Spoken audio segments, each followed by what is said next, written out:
सुप्रभात। आप सभी छात्र छात्राओं का स्वागत। तो आज हम हिंदी व्याकरण में से वाक्य के भेद इनके बारे में चर्चा करते हैं। तो वाक्य के जो भेद होते हैं वो दो प्रकार के होते हैं, एक रचना की दृष्टि से और दूसरे अर्थ की दृष्टि से। तो रचना की दृष्टि से वाक्य के भेद इनके बारे में हमने चर्चा की है। तो रचना की दृष्टि से वाक्य के 3 भेद होते हैं, जैसे सरल वाक्य, संयुक्त वाक्य और मिश्र वाक्य। तो इसके बारे में हमने पढ़ा है। तो आज हम अर्थ के आधार पर वाक्य के भेद इनके बारे में चर्चा करते हैं। तो अर्थ के आधार पर वाक्य के कुल 8 भेद होते हैं। अब देखो, इससे पहले देखते हैं वाक्य की परिभाषा। वाक्य की परिभाषा देखो, सार्थक शब्दों का ऐसा व्यवस्थित समूह जो पूरा आशय प्रकट करता है वाक्य कहलाता है। अर्थात जिस शब्द समूह से वक्ता यानी बात कहने वाला अपने भाव को पूर्ण रूप से श्रोता यानी बात सुनने वाला या पाठक के समक्ष व्यक्त कर सके, उस शब्द समूह को वाक्य कहते हैं। यानी सार्थक शब्दों का समूह उसे वाक्य कहते हैं। सार्थक शब्दों का ऐसा व्यवस्थित समूह जो पूरा आशय प्रकट करता है, यानी शब्दों का इस तरह का समूह आवश्यक होता है जिससे अर्थ प्रकट हो, उसे वाक्य कहते हैं। अब देखो, वाक्यांश किसे कहते हैं? शब्दों के ऐसे समूह को जिसका अर्थ तो निकलता है किंतु पूरा अर्थ नहीं निकलता, वह वाक्यांश कहलाता है। यानी या उसे वाक्यांश कहते हैं। यानी शब्दों के ऐसे समूह को जिसका अर्थ तो निकलता है किंतु पूरा अर्थ नहीं निकलता, उसे वाक्यांश कहते हैं। जैसे उदाहरण देखो, दरवाजे पर, कोने में, वृक्ष के नीचे, ये शब्दांश है। अब ये शब्दांश क्यों कहलाते हैं? तो देखो, अगर हम किसी से कहें दरवाजे पर, तो उसके मन में संभ्रम निर्माण हो जाएगा कि क्या है दरवाजे पर, यानी पूरा अर्थ नहीं निकलता। अगर हम किसी से कहें कोने में, तो उसके मन में यह प्रश्न तैयार होगा कि क्या है कोने में, है ना। यानी इस तरह से छोटे से जो शब्द है लेकिन उससे पूरा अर्थ नहीं निकलता, कोने में, इससे पूरा अर्थ नहीं निकलता और इसलिए क्या है, वाक्यांश इसे कहते हैं। अब देखो, किसी से अगर हम कहें वृक्ष के नीचे, तो वह सोच में पड़ जाएगा कि क्या है वृक्ष के नीचे, यानी इससे पूरा अर्थ नहीं निकलता। तो ऐसे शब्दों का समूह कि जिससे अर्थ निकलता है लेकिन पूरा अर्थ नहीं निकलता, उसे वाक्यांश कहते हैं। तो ये वाक्यांश के उदाहरण है, देखो, दरवाजे पर, कोने में, वृक्ष के नीचे आदि वाक्यांश कहलाते हैं। अब देखो, वाक्य के प्रकार अर्थ के अनुसार एक पूर्ण विचार उस भाषा में प्रकट करने वाले समुच्चय का ही दूसरा नाम वाक्य है। यानी अर्थपूर्ण शब्द समूह को वाक्य कहते हैं। ये सबसे आसान व्याख्या है, देखो, याद रखने के लिए कि अर्थपूर्ण शब्द समूह को वाक्य कहते हैं। और अर्थ के अनुसार वाक्य 8 प्रकार के होते हैं। पहला है, देखो, साधारण वाक्य। इसे विधानवाचक या निश्चयार्थक वाक्य भी कहते हैं। प्रश्नार्थक वाक्य दूसरा, तीसरा नकारार्थक वाक्य, चौथा आज्ञार्थक वाक्य, पांचवा संदेहार्थक वाक्य,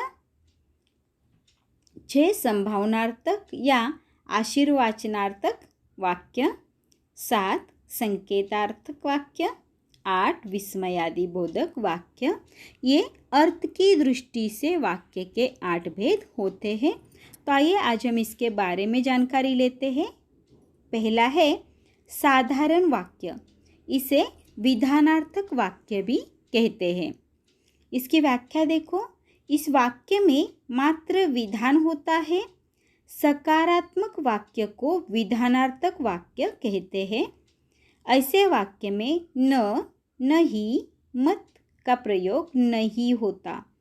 ये देखो इम्पोर्टेंट बात है, महत्वपूर्ण बात है, आपको याद रखनी है कि साधारण वाक्य में सकारात्मकता होती है, इसमें नकारात्मकता नहीं होती, वह विधानार्थक वाक्य कहलाते हैं। ठीक है, इसके उदाहरण देखो। शकुन रोते रोते सो गई थी। दूसरा वाक्य है महात्मा गांधी का जन्म पोरबंदर में हुआ था। तीसरा वाक्य हमारे भारत देश की संस्कृति अति प्राचीन है। चौथा वाक्य मैं किताब पढ़ता हूँ। यानी इसमें से हमें क्या पता चलता है, सिर्फ सूचना या किसी के क्रिया के होने का बोध होता है ना। जैसे शकुन रोते रोते सो गई थी, इसमें क्रिया का पता चलता है। तो व्याख्या ही क्या है विधानार्थक की, जिस वाक्य में किसी क्रिया के होने या करने की सूचना हो उसे विधानार्थक वाक्य कहते हैं। इसके और भी उदाहरण है देखो। सिरचन को लोग चटोर भी समझते हैं, एक वाक्य है, ये विधान है ना। जैसे करामत ड्यूटी पर जाने की तैयारी में था। तीसरा वाक्य मैं भीतर तक कांप गया। इस प्रकार के वाक्य विधानार्थक वाक्य कहलाते हैं। तो इसकी विशेषता क्या होती है, इसमें नकारात्मकता नहीं होती, ये बात आपको याद रखनी है। दूसरा प्रकार है देखो प्रश्नार्थक वाक्य। जिस वाक्य में प्रश्न पूछने का बोध होता है उसे प्रश्नार्थक वाक्य कहते हैं। अब देखो प्रश्नार्थक वाक्य पहचानिए। इस तरह का प्रश्न आए तो ये बिल्कुल आसान होता है पहचानने के लिए, क्योंकि इसमें प्रश्नवाचक शब्द होते हैं। जैसे क्यों, कहाँ, क्या, किसने, कब, किससे, कैसे, इस तरह के प्रश्नवाचक शब्दों का प्रयोग इस वाक्यों में होता है। और सबसे बड़ी विशेषता, इस वाक्य के अंत में प्रश्नवाचक चिन्ह लगाया हुआ होता है। तो आइए उदाहरण देखते हैं। इसे काठमांडू क्यों कहते हैं? तो देखो इस वाक्य में क्यों का प्रयोग हुआ है और अंत में प्रश्नवाचक चिन्ह का भी प्रयोग हुआ है। तो ये प्रश्नार्थक वाक्य है। दूसरा वाक्य देखो, यह पत्थर तुम्हें कहाँ मिला? तो इस वाक्य में कहाँ का प्रयोग हुआ है, यानी ये प्रश्नवाचक शब्द है। प्रश्न पूछा गया है कि यह पत्थर तुम्हें कहाँ मिला और अंत में प्रश्नवाचक चिन्ह भी है, तो ये प्रश्नार्थक वाक्य है। तीसरा वाक्य देखो, क्या हमारी भारत की संस्कृति अति प्राचीन नहीं है? तो इस वाक्य में देखो प्रश्न पूछा गया है, अंत में प्रश्नवाचक चिन्ह का प्रयोग भी हुआ है और शुरू में देखो क्या इसका प्रयोग हुआ है। ये क्या, यह क्या है, प्रश्नवाचक है ना।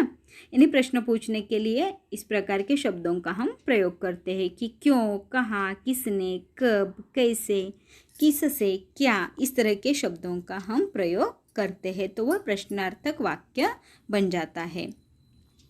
तीसरा है देखो नकारार्थक वाक्य। इसे निषेधार्थक वाक्य भी कहा जाता है। तो नकारार्थक वाक्य को निषेधार्थक वाक्य कहते हैं। इस वाक्य में नकार या निषेध व्यक्त किया जाता है।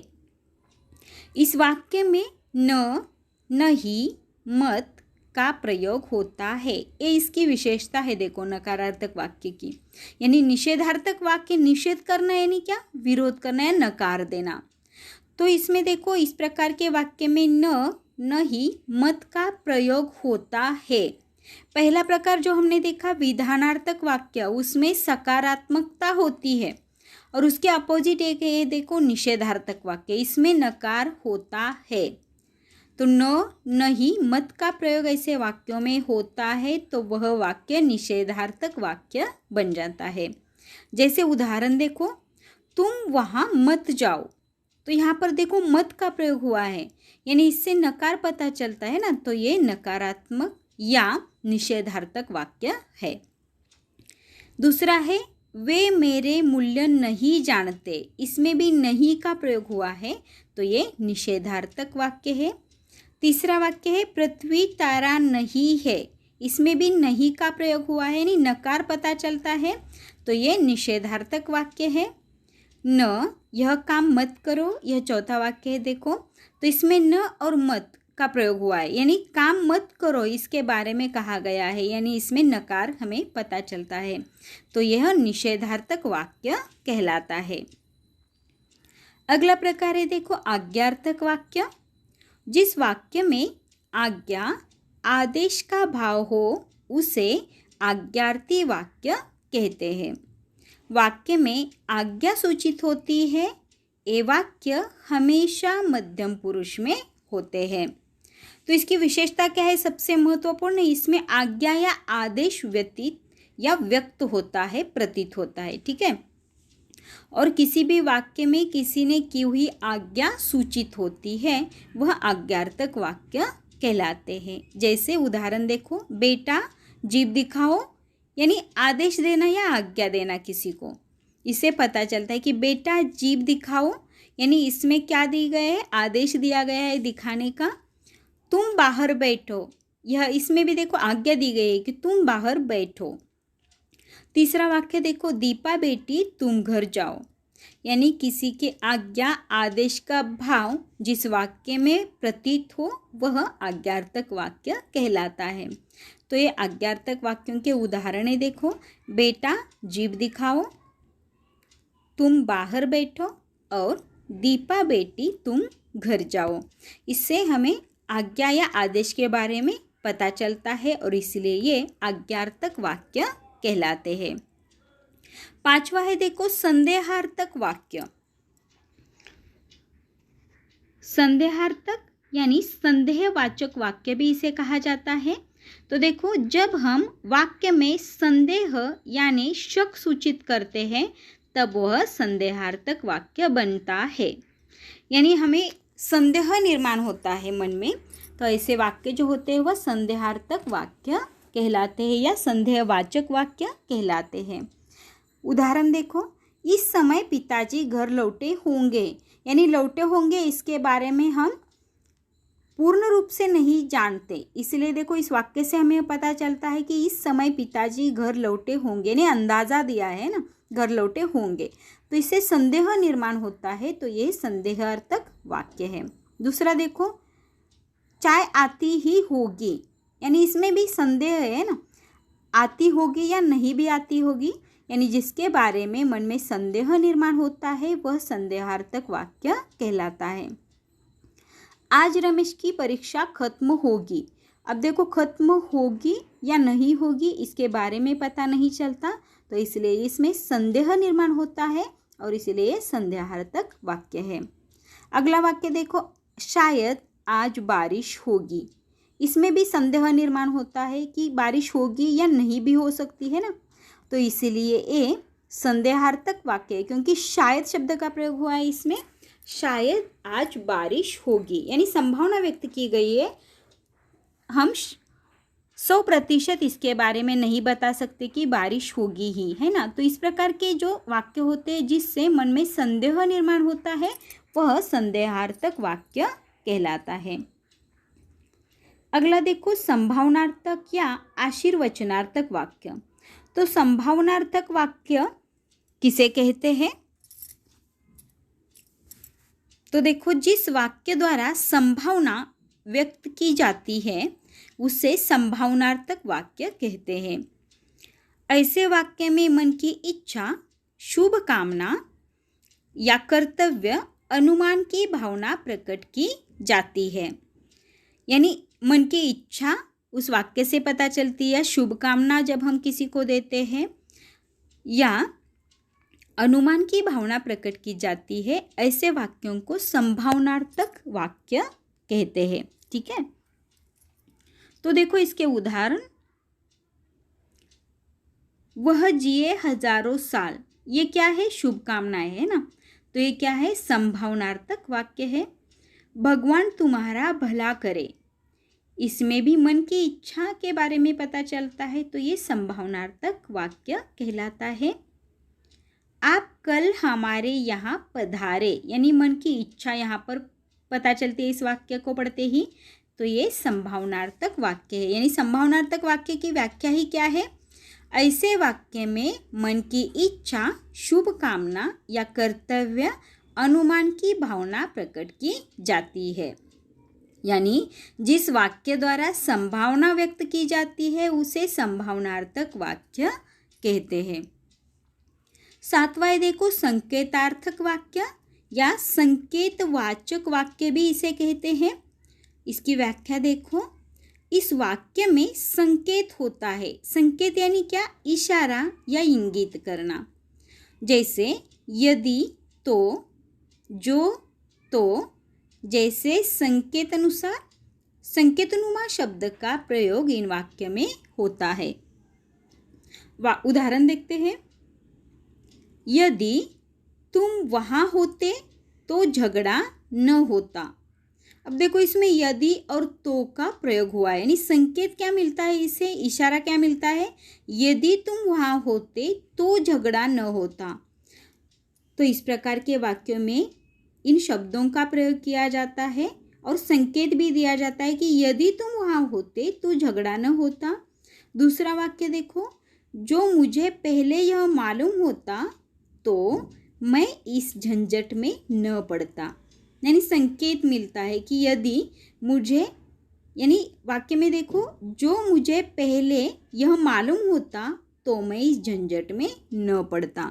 यह है संकेतार्थक वाक्य। यानी जिस वाक्य में संकेत या अपेक्षा का बोध होता है उसे संकेतार्थक या संकेतवाचक वाक्य कहते हैं। और भी उदाहरण देखते हैं इसके। देखो, अगर गाय दूध नहीं देगी तो इसका क्या करेंगे? और इसमें देखो अगर और तो इस वाक्य में प्रयोग हुआ है।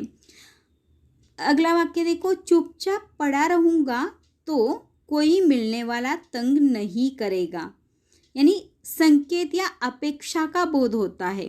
इसमें अपेक्षा क्या है कि मुझे कोई तंग न करे, यह अपेक्षा इस वाक्य से पता चलती है। वाक्य फिर से सुनो, चुपचाप पड़ा रहूँगा तो कोई मिलने वाला तंग नहीं करेगा।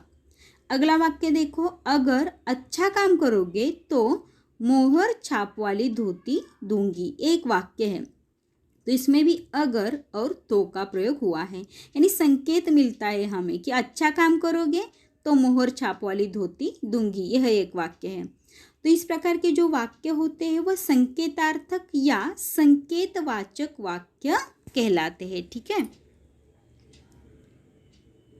अगला है देखो प्रकार विस्मयादि बोधक वाक्य। सबसे महत्वपूर्ण और सबसे आसान पहचानने के लिए।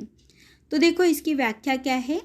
जिस वाक्य में मन का विस्मय यानी आश्चर्य, विस्मय का अर्थ क्या है? आश्चर्य।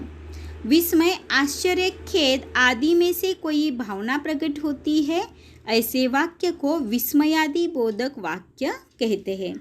यानी इसकी व्याख्या किस प्रकार है? देखो, जिस वाक्य में हर्ष, शोक, विस्मय, घृणा आदि का बोध होता है उसे विस्मयार्थक या विस्मयादि बोधक वाक्य कहते हैं। जैसे देखो उदाहरण, आहा कितना लुभावना है यह दृश्य। तो देखो इसमें दृश्य के बाद विस्मयादि बोधक चिह्न का प्रयोग हुआ है और इसलिए ये बिल्कुल आसान मैंने इसलिए कहा क्योंकि इसमें विस्मयादि बोधक वाक्य की विशेषता ही होती है कि इसमें विस्मयादि बोधक चिह्न का प्रयोग होता है। और इसकी दूसरी विशेषता ये होती है कि इसमें हर्ष, शोक, विस्मय, घृणा आदि के बारे में हमें वाक्य को पढ़कर पता चलता है, तो इसके बारे में कहा हुआ होता है। दूसरा वाक्य देखो, अरे तुम कब तक यही हो। तो देखो इस वाक्य में अरे तुम अब तक यही हो, इसमें विस्मय प्रकट होता है ना, और इसमें विस्मयादि बोधक चिह्न का प्रयोग भी हुआ है, तो ये विस्मयादि बोधक वाक्य कहलाता है। अगला है देखो, हाय कैसी भयावह दुर्घटना थी वह। और इस वाक्य में भी देखो विस्मयादि बोधक चिह्न का प्रयोग हुआ है और वाक्य को पढ़ते ही हमें विस्मय के बारे में पता चलता है कि देखो हाय कैसी भयावह दुर्घटना थी वह। यानी इसकी विशेषता ही क्या मैंने बताई आपको कि हर्ष, शोक, विस्मय, घृणा आदि का बोध इस वाक्य को पढ़कर होता है। तो वह उन्हीं वाक्यों को क्या कहते हैं, विस्मयादिबोधक वाक्य कहते हैं। अब देखो जो वाक्य है हाय कैसी भयावह दुर्घटना थी वह, तो इस वाक्य के अंत में विस्मयादिबोधक चिह्न का प्रयोग हुआ है और इसलिए ये विस्मयादिबोधक वाक्य कहलाता है। यानी विस्मयादिबोधक वाक्य यानी क्या, तो जिस वाक्य में मन का विस्मय, आश्चर्य, खेद आदि में से कोई भावना प्रकट होती है, ऐसे वाक्य को विस्मयादिबोधक वाक्य कहते हैं। यानी जिस वाक्य में हर्ष, शोक, विस्मय, घृणा आदि का बोध होता है उसे विस्मयार्थक या विस्मयादिबोधक वाक्य कहते हैं। तो आज हमने अर्थ की दृष्टि से वाक्य के प्रकार, इसमें से जो 8 भेद होते हैं अर्थ की दृष्टि से वाक्य के 8 भेद, इनके बारे में आज हमने चर्चा की है।